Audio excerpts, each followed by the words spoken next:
obviously a very unique game. It was like we had talked about last night. It felt like a heavyweight. We felt like it would be like a heavyweight championship fight, and there would be huge blows dealt throughout the day. And talk to these guys at length about we've got to make those plays, get back to the sidelines, sit down, take a deep breath in between rounds, and go back and do it again.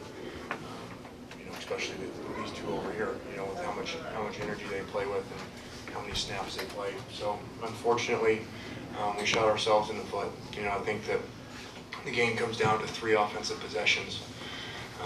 Where we kick a field goal early, we get no points on the interception, and then at the end of the first half, all those in the first half, we fumbled the ball down there in the red zone. So obviously that could be a big difference there of where that makes 18 points. So we'll go back to work. We've got some really good teams coming in here. So we've got a lot to work on. Was proud of how the kids cleaned up the penalties today.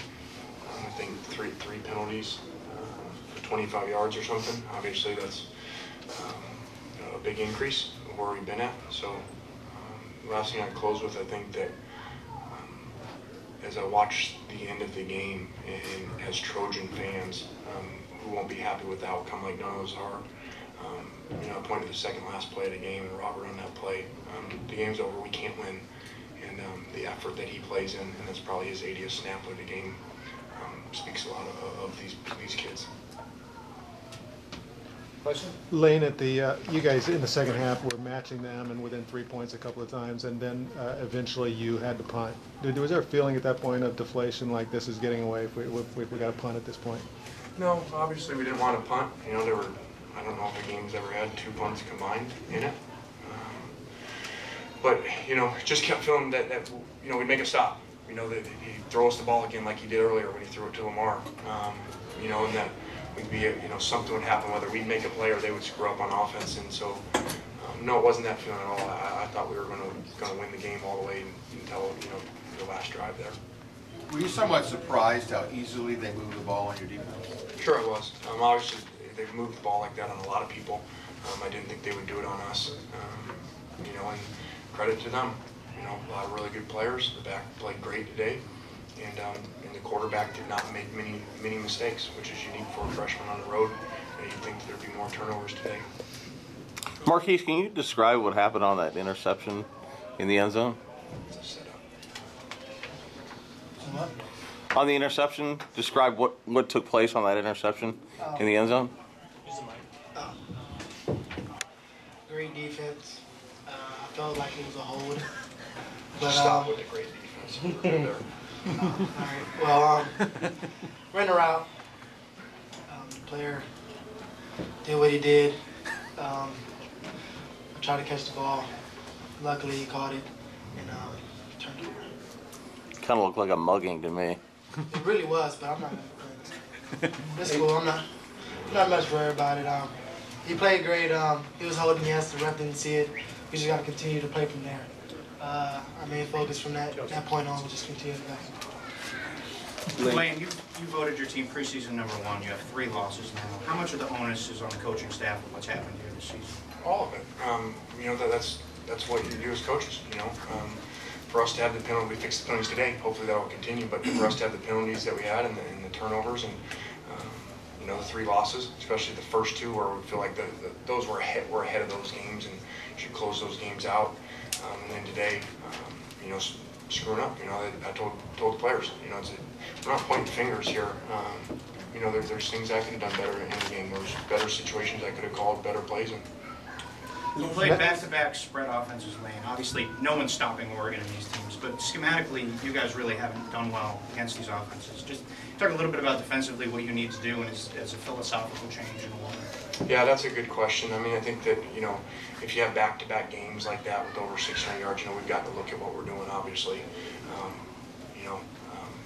Somehow we played 2 games and both teams over 600 in both games.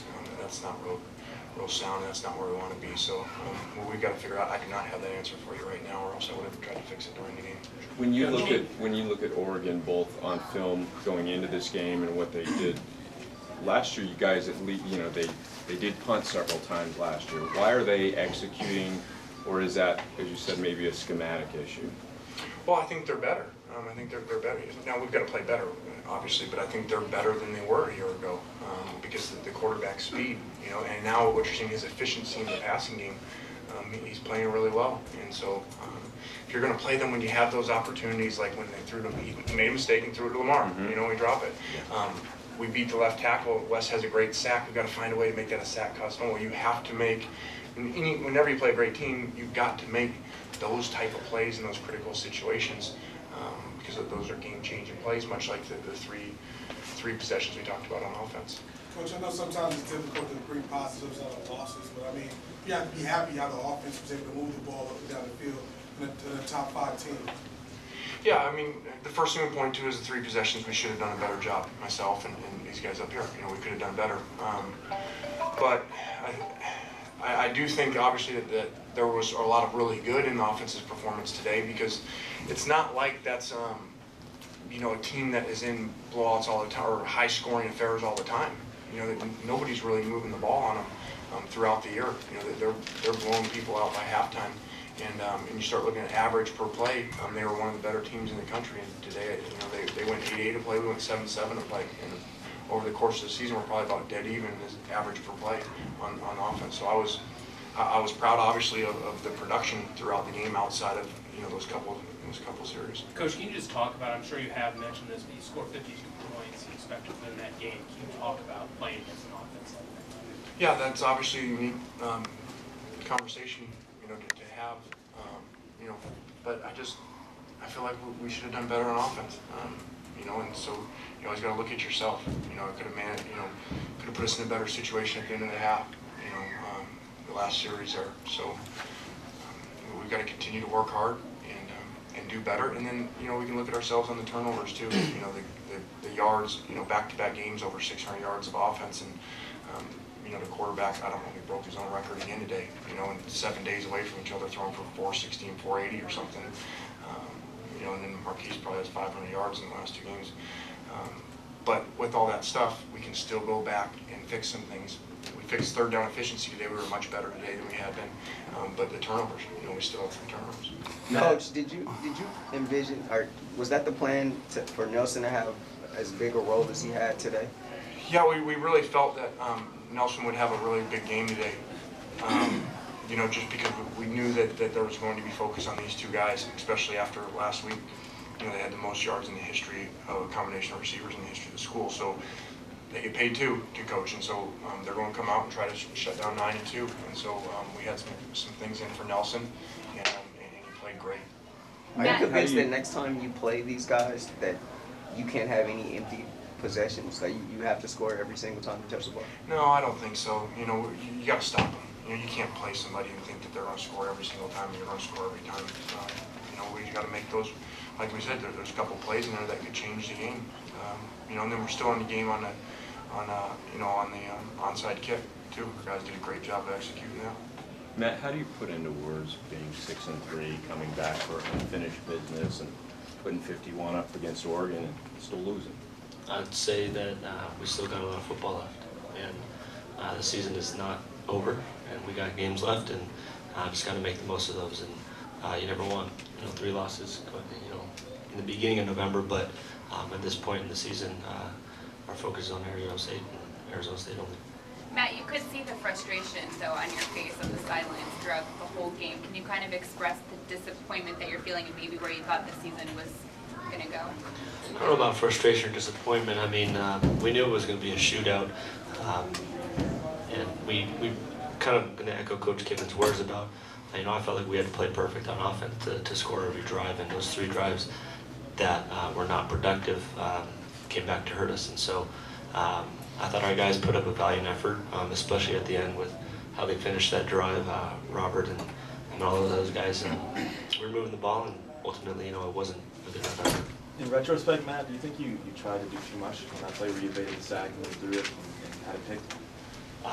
Probably, in my mind, I thought I was getting it to the outside. I didn't want the ball to get tipped. When I turned my shoulders like that, that's kind of like, it was a weird release.